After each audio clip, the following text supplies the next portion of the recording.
CPM senior నాయకులు comrade Battula Subbarao కార్మికులు కర్షకుల కోసం కడవరకు కమ్యూనిస్టుగా నిలిచిన ధన్యజీవి అని సిపిఎం పార్టీ తెనాలి రూరల్ కార్యదర్శి ములక శివసాంబిరెడ్డి నివాళులర్పించారు. సిపిఎం పార్టీ సీనియర్ నాయకుడు బత్తుల సుబ్బారావు గురువారం మృతి చెందారు. ఆయనకు 95 ఏళ్లు. భార్య, 2 కుమారులు, 2 కుమార్తెలు ఉన్నారు. శుక్రవారం ఆయన అంత్యక్రియలు నిర్వహించారు. ఈ సందర్భంగా సిపిఎం నాయకులు ఆయన భౌతిక దేహాన్ని సందర్శించి నివాళులర్పించారు. ములక శివసాంబిరెడ్డి మాట్లాడుతూ 95 సంవత్సరాల వయసులో కూడా పార్టీ ప్రజా సంఘాల కోసం సుబ్బారావు అంకిత భావంతో నిబద్ధత పనిచేయటం అందరికీ స్ఫూర్తిదాయకమన్నారు. బాపట్ల జిల్లా వ్యవసాయ కార్మిక సంఘం జిల్లా నాయకులు బొనిగల ఆగస్టిన్ మాట్లాడుతూ వ్యవసాయ కార్మికుల కోసం కూలీ రెట్లు పెంపుదల కోసం దీర్ఘకాలంగా ఆయన కృషి చేశారని గుర్తు చేసుకున్నారు.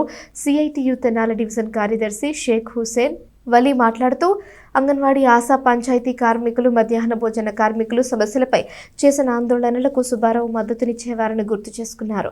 సిపిఎం కొల్లిపర మండల కార్యదర్శి కోట చంద్రశేఖరరావు, జిలుగు ముక్కంటి, పిల్లి విజయభాస్కర్, వైసీపీ నాయకులు పిల్లి గంగాధర్, మండ్రు రాజు, గ్యార ప్రసాద్, గుదిబండి జితేంద్రరెడ్డి తదితరులు పాల్గొని నివాళులర్పించారు. కుటుంబ సభ్యులకు తమ సానుభూతిని తెలియజేశారు.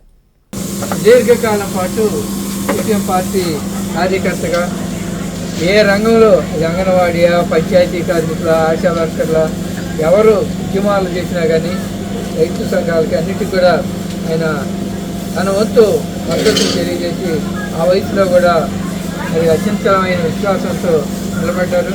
కామ్రేడ్ నాగిరెడ్డి గారితో పాటు కలిసి చాలా కాలం ప్రయాణం చేశారు.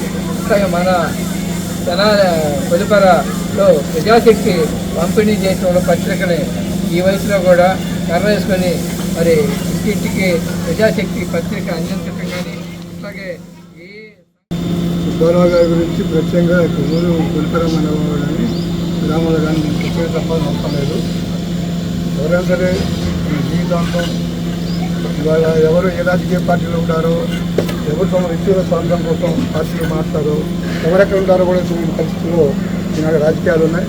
ఇలాంటి సందర్భంలో తాను ఏ ఆశయం కోసం ముందు నేనైతే అన్నాడు ఆ సిద్ధాంతం కోసం చివరి దాకా కట్టుబడి ఆ పార్టీ ఇచ్చిన వయసు ఓపిక ఉన్నా లేకపోయినా సరే చివరి దాకా నేను ఉన్నవి ఎర్రజెండాతోనే అంతిమయాత్ర కూడా సాగకుండా చివరి వరకు ఆయన నిలబడ్డాడు. అలాగే మేము కొల్లిపల్లి ఎప్పుడు వచ్చినా కానీ కొలగలగం విషయాన్ని కనిపించడం కూడా పలకరించడం, మాట్లాడటం, ఏంటి విషయాలు చాలా ఆర్థికంగా మాట్లాడారు. అలాంటి ఆయన లేకపోవడం అనేది కొల్లిపల్లి వచ్చినప్పుడు మరి ఆయన కనబడడం అనే విషయం తక్కువగానే జీవించుకోలేకపోతున్నాము. కనుక ఆయన ప్రజల సానుభూతులకు సానుభూతులు ఆయన లేని లోటు తెనాలి డివిజనల్ ఉద్యమం కొల్లిపల్లి మండలమే కాదు, తెనాలి డివిజనల్ ఉద్యమం కూడా ప్రజా సంఘం ఉద్యమం కూడా ఇవాళ రోడ్డు సంతాపానికి